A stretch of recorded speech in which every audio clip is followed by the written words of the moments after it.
students, today we are starting with your lecture number 5 and topic is going to be discussed is the photoelectric effect.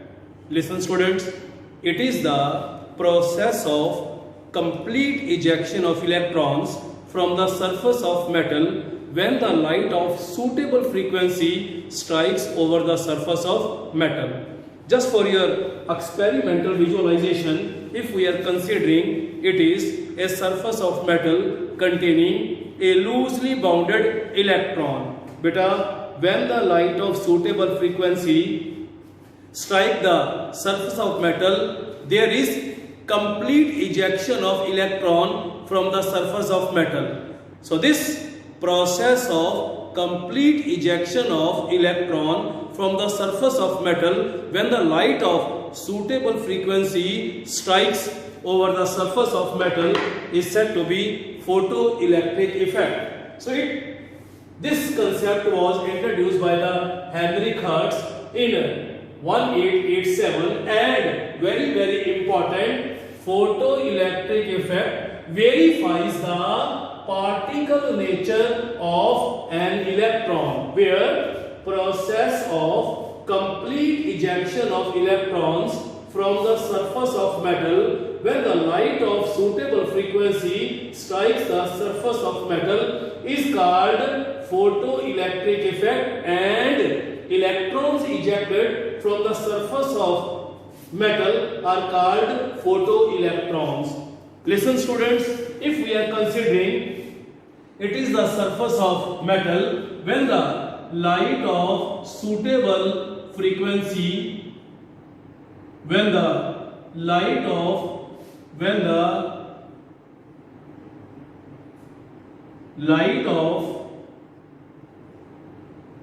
suitable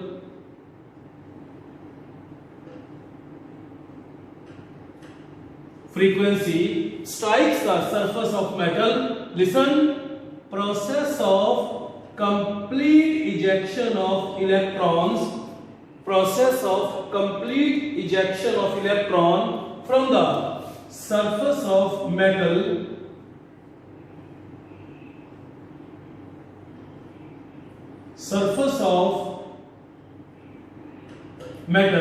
when the light of suitable frequency strikes over the surface of metal is called photoelectric effect, and electrons ejected are called photoelectrons.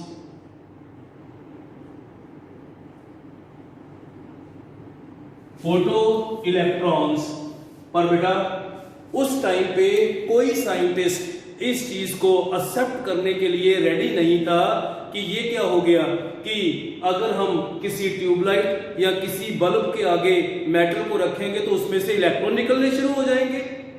तो बेटा इस चीज को verify करने के लिए Heinrich hertz ने एक एक्सपेरिमेंट किया जिसमें उसने बेटा एक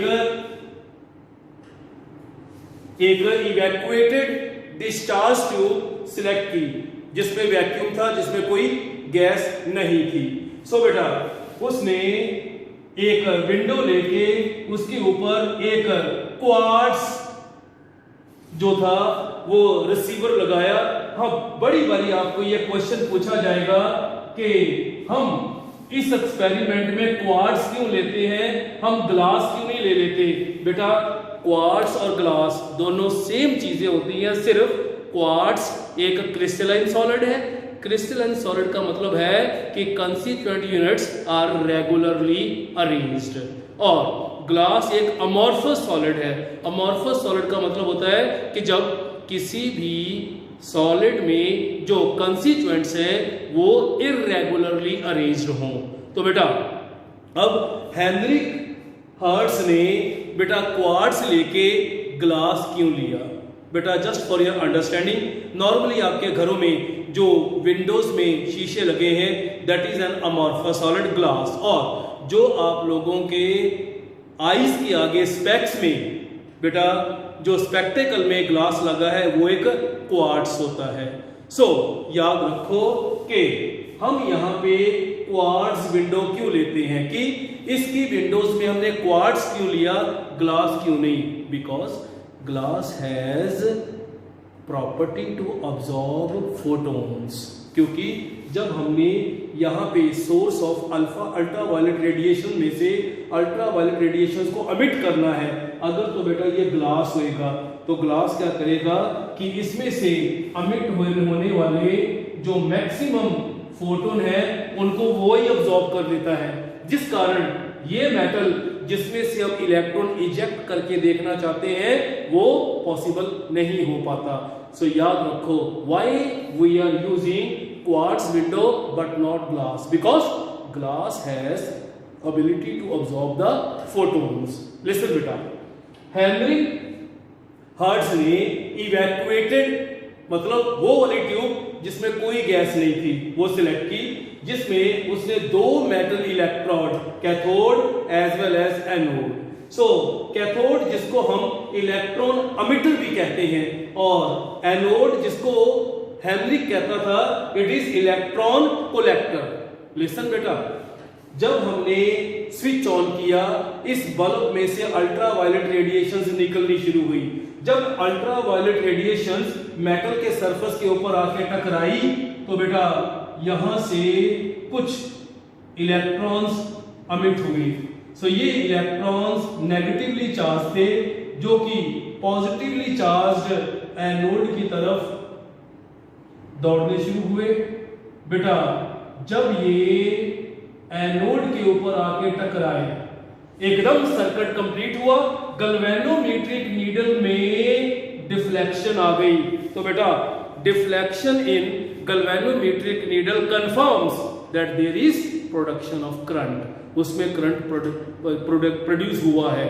और वो प्रोड्यूस क्यों हुआ है, इसका मतलब है कि यहां से कुछ इलेक्ट्रॉन्स अमिट हुए हैं। बेटा लोग अभी भी मानने को तैयार नहीं थे कि फोटो इलेक्ट्रिक इफेक्ट जो है वो इसी के कारण हो रहा है। अब ध्यान से सुनना बेटा, हेनरिक ने क्या किया कि जब वो स्विच ऑन करता था, गैल्वेनोमेट्रिक नीडल डिफ्लेक्शन शो करती थी। So as soon as ultraviolet radiation supply is cut off, it stops deflecting.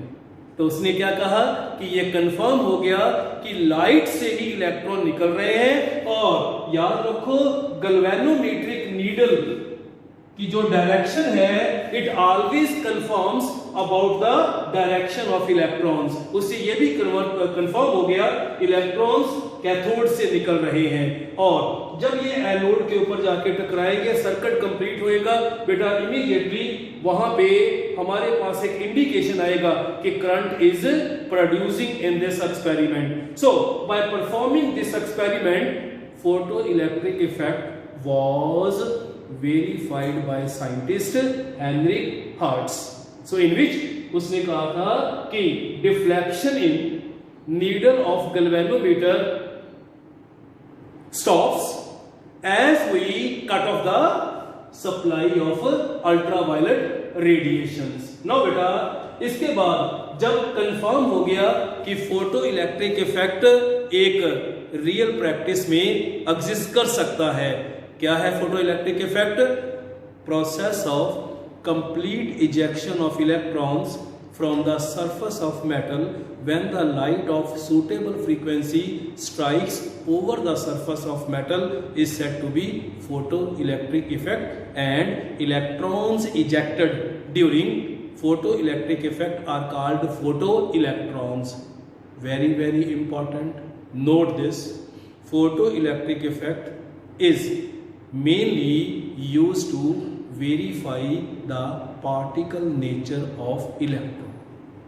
Now बेटा, so जब ये कंफर्म हो गया कि photo electric effect real practice में एग्जिस्टिंग है, तो साइंटिस्ट हेनरिक हर्ट्ज ने बेटा 4 एक्सपेरिमेंट किए, जिसमें एक्सपेरिमेंट नंबर 1 उसने कहा कि जब कभी भी हम किसी भी मेटल, सपोज करो रंधावा सर का हाथ एक मेटल है, सो उसमें से इस इलेक्ट्रॉन को हमने बाहर निकालना है, तो उसने ये कहा कि हर मेटल में से इस इलेक्ट्रॉन को बाहर निकालने के लिए एक मिनिमम हमें फ्रीक्वेंसी चाहिए। That minimum frequency required for ejection of electron from the surface of metal is called threshold frequency. It was the first experiment. Beta, experiment number 1. For every metal, a minimum frequency is required to eject the electron, and this minimum frequency required to eject the electron is called threshold frequency, nu not. और याद रखो बेटा, किसी भी metal में आप अगर photo electric effect observe करना चाहते हो तो माना जाता है कि ये हमारे पास मेटल है, ये इलेक्ट्रॉन है. अगर ये मेरे पास आ रही हैं रेडिएशंस जो इस इलेक्ट्रॉन को कहता है, इन रेडिएशंस की फ्रीक्वेंसी थ्रेशोल्ड फ्रीक्वेंसी से ज्यादा होनी चाहिए, अदरवाइज इलेक्ट्रॉन नहीं निकलेगा. आप लोगों को मेरे ख्याल से ज्यादा समझाने की जरूरत नहीं है कि मैं कहूं इस हाथ में से हमने बेटा इस पेन को, मार्कर को छुड़ाना है, तो आप कहोगे सर इसकी पावर इससे ज्यादा होनी चाहिए, क्योंकि अगर इसकी पावर कम है तो ये इसको खोलेगा ही नहीं, अगर खोलेगा ही नहीं तो ये मार्कर इसके अवे जाएगा ही नहीं. तो सबसे पहला एक्सपेरिमेंट यही था, हर मेटल के पास एक मिनिमम फ्रीक्वेंसी होती है, threshold frequency, and frequency of incident light must be greater than threshold frequency. So अगर हम किसी भी मेटल में फोटो इलेक्ट्रिक इफेक्ट देखना चाहते हैं तो बेटा फॉर इजेक्शन ऑफ इलेक्ट्रॉन, ये पहला एक्सपेरिमेंट है बेटा, frequency of incident light must B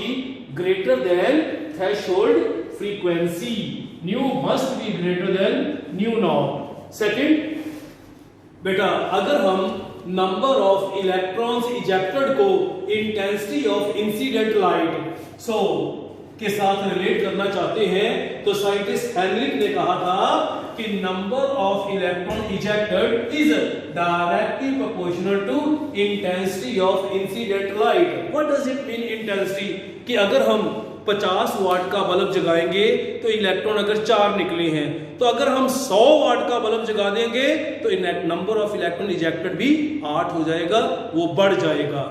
intensity मतलब उसकी हमने वोल्टेज बढ़ानी है, 50 वाट, 100 वाट, 200 वाट, 1000 वाट का बल्ब लगा दिया, तो जिसमें उसने कहा कि बेटा number of electrons ejected is directly proportional to, so we will have a straight line graph starting from its origin with no intercept. Now experiment number 3 बेटा, kinetic energy, that is the movement. So movement of electron away from the surface of metal is directly proportional to frequency. तो फिर आप लोगों के मन में ये question आएगा कि रंधावा सर ग्राफ जो है वो तो ऐसा आना चाहिए, काइनेटिक एनर्जी अगर फ्रीक्वेंसी के डायरेक्टली प्रोपोर्शनल है. नहीं, क्यों? क्योंकि आपने कहा है for every metal a minimum frequency is required to eject the electron. कहने का मतलब है कि अगर मैं कहूं यहां से लेके यहां तक क्या है, ये उसकी थ्रेशोल्ड फ्रीक्वेंसी है. एक बार थ्रेशोल्ड फ्रीक्वेंसी क्रॉस कर गया फिर डायरेक्टली प्रोपोर्शनल टू, सो ये हमारे पास उसकी मेटल की थ्रेशोल्ड फ्रीक्वेंसी है.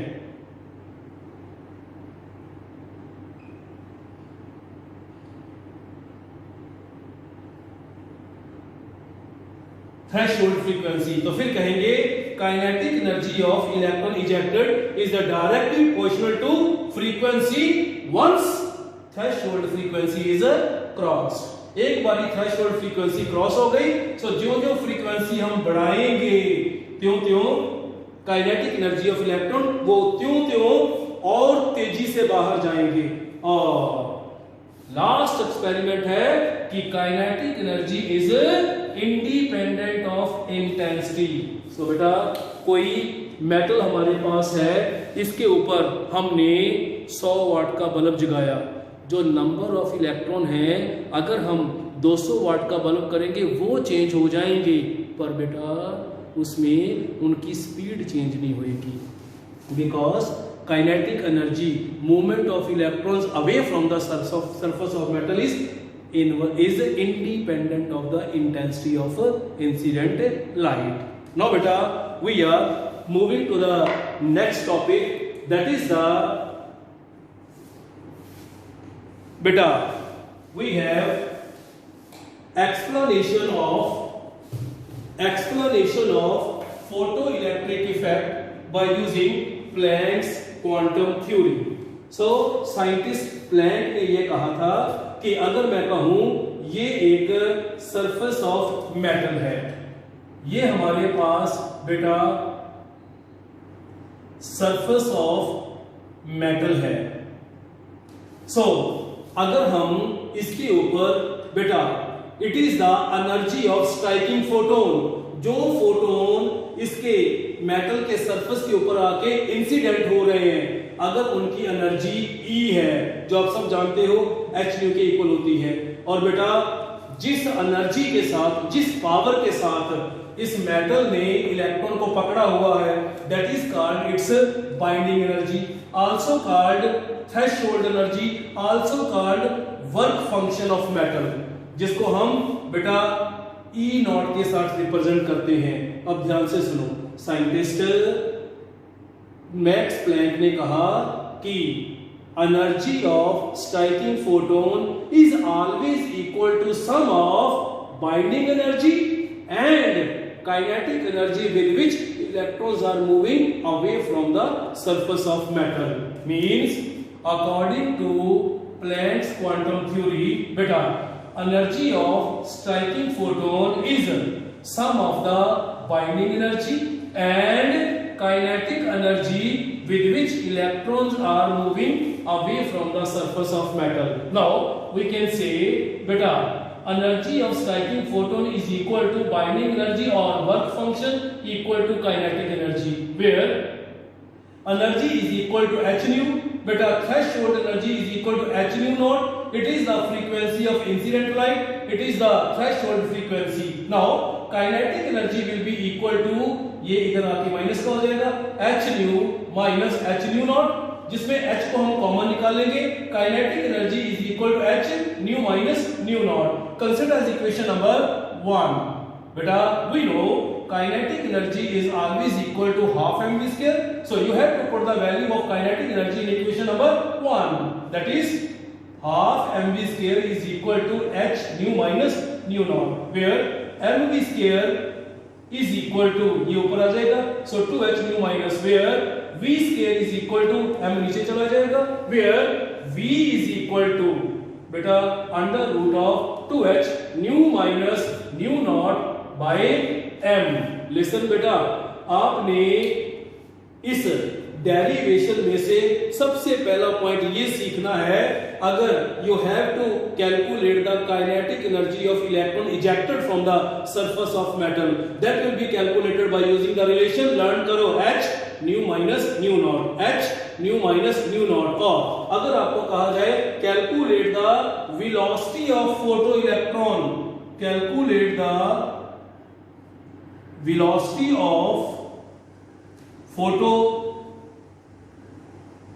electron, that will be equal to under root 2h nu minus nu naught by m, under root 2h nu minus nu naught by m।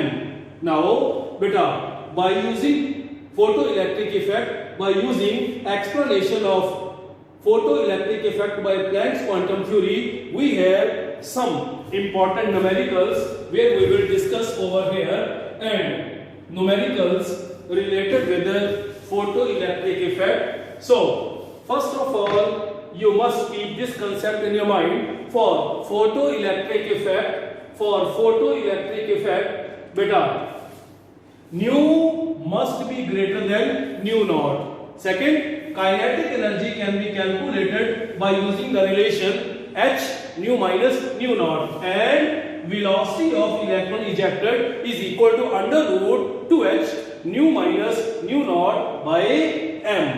इसमें बेटा फर्स्ट न्यूमेरिकल मैं करूंगा, बेटा सेकंड न्यूमेरिकल मैं करूंगा, third numerical मैं करूंगा।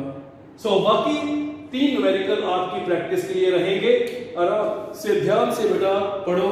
न्यूमेरिकल नंबर 1, लिसन बेटा, we have calculate the minimum amount of energy, beta minimum amount of energy means binding energy, threshold energy that must possess by a photon to eject electron having electron from the surface of cesium metal, given that threshold frequency is given. Now beta, first of all we know E naught is equal to H nu naught, where H is 6.625 into 10 raised to power minus 34 joule second, and threshold frequency is given 4.6 into 10 raised to power 14 per second. Now we have joule second. So we have E naught is equal to 6.625 into 10 raised to power minus 34 joule second into 4.6 into 10 raised to power 14 per second. पर second से second cancel हो जाएगा. Listen बेटा. So 10 raised to power 14 10 raised to power minus 14 के साथ cancel हो जाएगा. So 6.625 into 4.6 into 10 raised to power minus 20 joule. So rest आप खुद कैलकुलेट करो. Now we are moving to the numerical number second. Beta, calculate the kinetic energy. So we have a relation.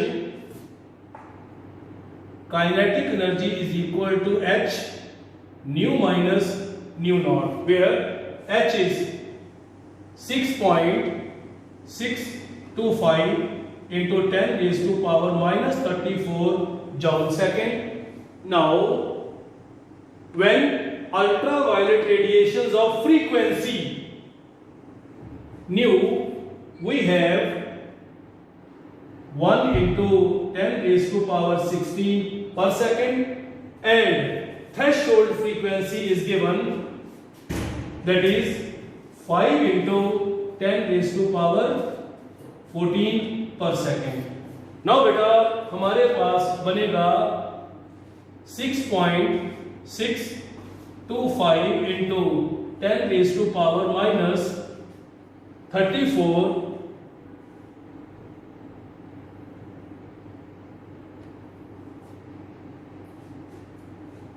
so joule second. Listen students, जब कभी भी आपने mathematically किसी भी दो exponential value raise to power values को plus या minus करना होता है तो हमेशा रेज टू पावर उसमें कॉमन कर लेते हैं. तो ये कैसे कॉमन बनेंगी बेटा? सो इसको हम लिख सकते हैं 100 into 10 raise to power 14 minus 5 into 10 raise to power 14 per second. अब हमारे पास ये आसान रह जाएगा. So 6.625 into 10 raise to power minus 34 joule second into 95 into 10 raise to power 14 per second. Per second से सेकेंड कट जाएगा. योर आंसर कैलकुलेट करके देख लेना, will be in joule. Now we are moving to the next numerical.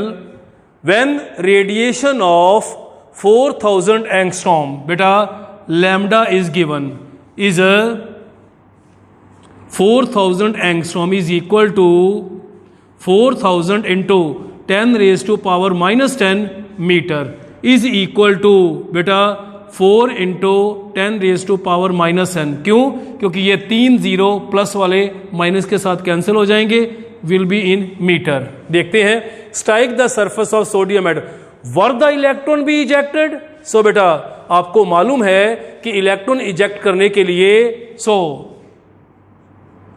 for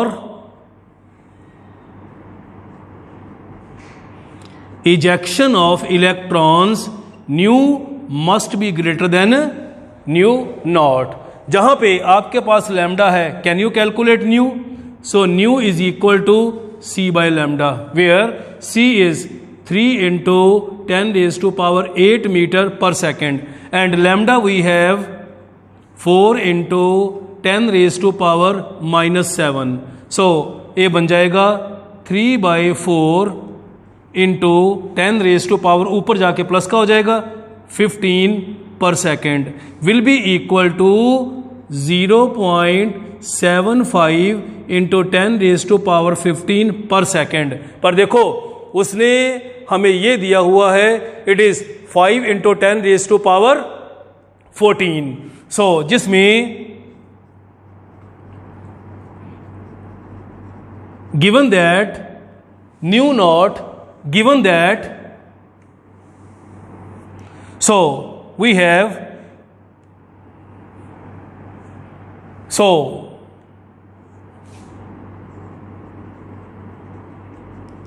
given that nu naught is equal to beta equal to 4.6 into 10 raised to power 14. अब आपके सामने है बेटा, so new बड़ा है कि न्यू नॉट? आपके सामने है कि nu is greater than nu naught. उसने पूछा था whether the electron be ejected? Yes.